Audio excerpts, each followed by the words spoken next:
मुल्क की संसदीय राजनीति को यह याद दिलाया जाए कि जो तब्दीली 2019 में लाई जानी है वह एक बुनियादी तब्दीली होगी, क्योंकि हिंदुस्तान एक बहुत ख़तरनाक दिशा में मुड़ गया है और 2019 का चुनाव इस बात का मौका है कि उसे उस दिशा से वापस संवैधानिक धर्मनिरपेक्षता की दिशा में लाया जाए।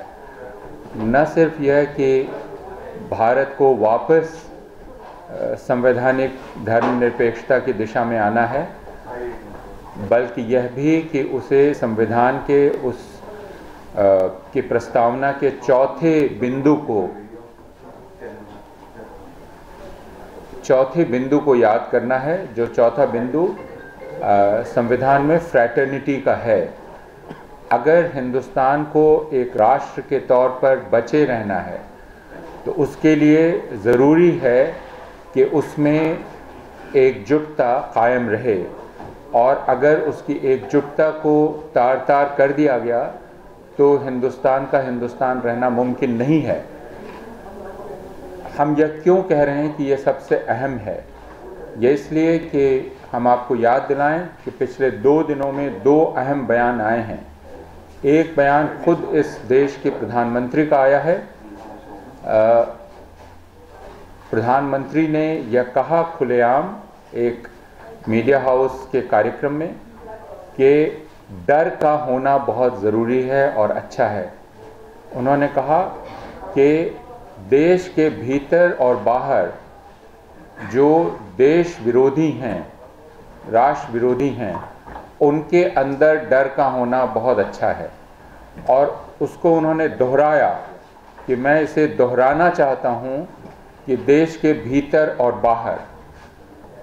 उसके अगले दिन बंगाल के राज्यपाल केशरीनाथ त्रिपाठी का बयान आया, और वह बयान आज अखबारों में है, जिसमें उन्होंने कहा कि हम यह चेतावनी देना चाहते हैं आस्तीन के सांपों को कि अब तक हमने उन्हें दूध पिलाया है, लेकिन अब उन्हें मौत की दावत मिलेगी। और हम यहाँ कहना चाहते हैं कि यह खुलेआम उकसावा है देश के भीतर हमलों की शुरुआत करने का और नफ़रत को राजकीय न सिर्फ संरक्षण देने का बल्कि राजकीय औचित्य देने का, कि आप जिन्हें देशद्रोही ठहरा दें उन पर आप हमले कर सकते हैं, उन्हें मौत की दावत दी जा सकती है। यह एक राज्य का राज्यपाल कह रहा है, बंगाल का राज्यपाल कह रहा है। उसके पहले हम एक और राज्यपाल को सुन चुके हैं जिन्होंने कश्मीरियों के सीधे बहिष्कार की बात की थी। अगर कश्मीरी भारतीय हैं तो कश्मीरियों के खिलाफ खुलेआम नफरत का प्रचार एक संवैधानिक पद पर बैठा व्यक्ति कैसे कर सकता है, और वो संवैधानिक पद पर बना कैसे रह सकता है?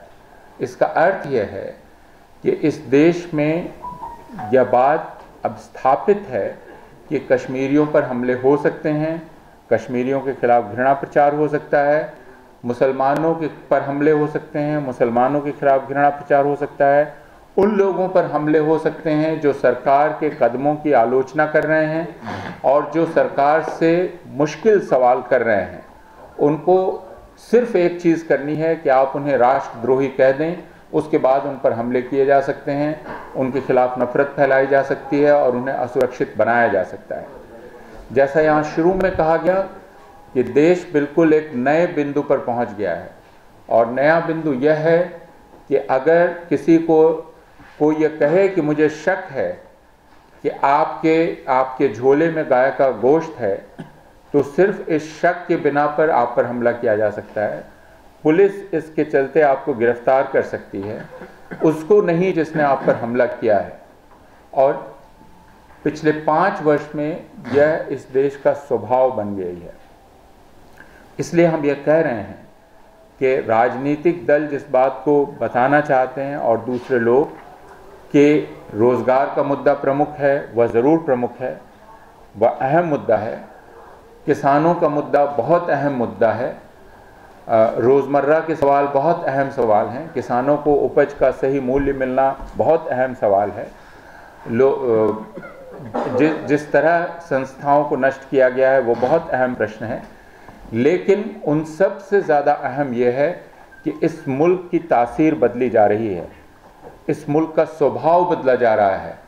और आप रोज़गार पैदा भी कर दें और अगर मुल्क वह बन जाए जो कि बन रहा है, तो हम कम से कम यह नहीं कह सकेंगे फ़ख्र के साथ कि हम इस हिंदुस्तान के वासी हैं।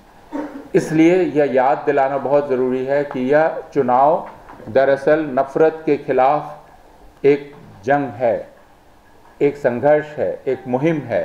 और इस चुनाव को नफ़रत के विरुद्ध भारत में वापस समुदायों के बीच सद्भाव कायम करने के चुनाव के रूप में देखा जाना चाहिए। यह हम दोहराना चाहते हैं कि जो नफ़रत है वह कोई अपने आप पैदा नहीं हुई है, उसे पैदा किया गया है और उसे पैदा करने वाले संगठित संगठन मौजूद हैं और संगठित प्रयास मौजूद हैं और उसके प्रमाण मौजूद हैं। इसलिए ऐसा नहीं है कि यह अचानक लोगों के मन में यह खुराफात पैदा हो गई। इसकी एक सुनियोजित साजिश हुई है, सुनियोजित प्रयास हुए हैं और संगठित प्रयास हुए हैं। इसलिए यह भी कहना ज़रूरी है कि हम यह नहीं कह सकते कि इनका मन बदल जाएगा तो मैं चैन से रह सकूंगा। इनका मन बदल जाने का मैं इंतज़ार नहीं कर सकता, बल्कि मेरा चैन से रहना मेरा हक है। अगर मैं इस मुल्क का मुसलमान हूँ, अगर मैं इस मुल्क में अल्पसंख्यक हूँ, ईसाई हूँ, मुख्य रूप से मुसलमान और ईसाई और दलित तीनों को नफ़रत का सामना करना पड़ा है और वे इसका इंतज़ार नहीं कर सकते कि दूसरे लोगों के मन बदल जाएं, बल्कि ऐसे सांस्थानिक प्रयास करने पड़ेंगे। चूँकि भारतवर्ष संविधान से बंधा हुआ मुल्क है, यह कानून का राज है। अगर यह कानून का राज है तो हमें कानूनी प्रावधान करने पड़ेंगे कि यह नफ़रत अल्पसंख्यकों के और दलितों के चैन से रहने के हक को छीन न ले। और यह जो घोषणा पत्र है नफ़रत के ख़िलाफ़, वह वैसे ही प्रस्ताव पेश करता है जो बहुत ही व्यावहारिक हैं और जिनको लाया जाना चाहिए। जैसे atrocities against schedule caste, schedule tribe बाकायदा कानून है। हम इसका इंतज़ार नहीं कर रहे हैं कि तथाकथित उच्च जातियों के मन में सद्भाव पैदा हो जाएगा तब उनके प्रति मन बदल जाएगा, बल्कि हम एक कानून लाए हैं। उसी तरह के कानूनी प्रावधानों का और उसी तरह के सांस्थानिक की कार्रवाइयों का होना बहुत ही आवश्यक है। इसलिए बहुत संक्षेप में मैं सिर्फ वह शीर्षक पढ़ रहा हूँ, फिर डॉक्टर गज़ाला जमील इसके बारे में बात करेंगी।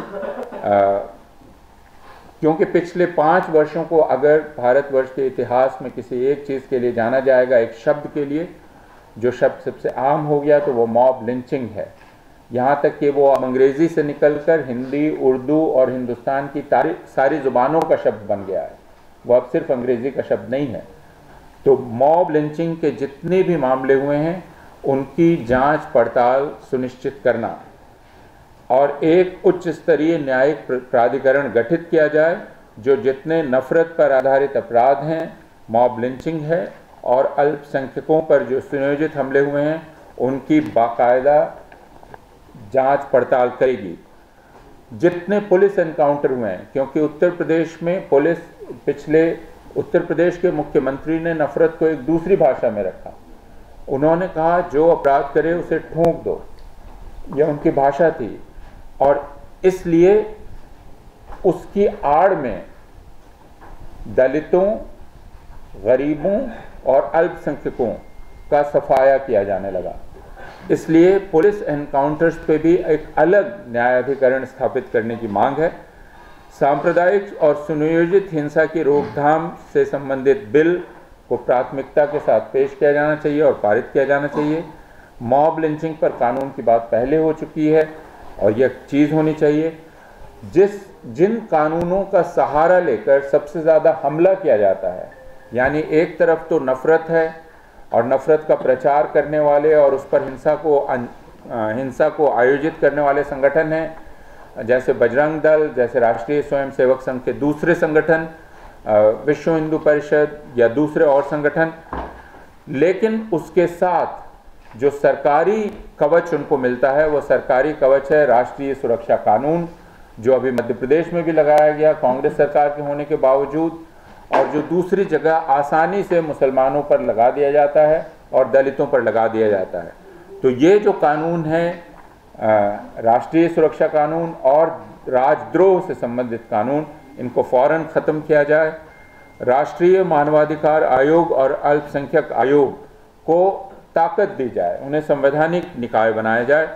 और जो नागरिकता संशोधन विधेयक 2016 पेश किया गया है, हालांकि वह राज्यसभा में नहीं आया लेकिन वह जिंदा है, तो उसे पूरी तरह से ख़त्म किया जाए, क्योंकि वह नफ़रत को पूरी तरह सांस्थानिक करता है, क्योंकि वो मुसलमानों को एक दूसरे दर्जे पर ही डाल देता है अगर नागरिकता संशोधन बिल को देखेंगे। उसी तरह भेदभाव विरोधी कानून और सभी खुफिया एजेंसियां जो हैं वो संसद के प्रति जवाबदेह बने, और जो उच्चतम न्यायालय ने दिशा निर्देश दिए थे उनका सख्ती से पालन किया जाए। ये मांगे हैं और हम सारे राजनीतिक दलों से ये कहेंगे कि उनकी जो हिचकिचाहट है इस पर बात करने की, वह हिचकिचाहट ख़तरनाक होगी। उन्हें हिंदुस्तान की इस हालत को समझना चाहिए जो हालत है, और हिंदुस्तान की जनता को भी बताना चाहिए कि हम एक गलत दिशा में मुड़ गए हैं, और जो भी दल सत्ता में आए, और यह उन दलों से मांग है जो भारतीय जनता पार्टी विरोधी हैं, उन्हें इन तमाम चीज़ों पर विचार करना और उन्हें अपने आगे के सरकारी काम में शामिल करना ज़रूरी होगा। शुक्रिया।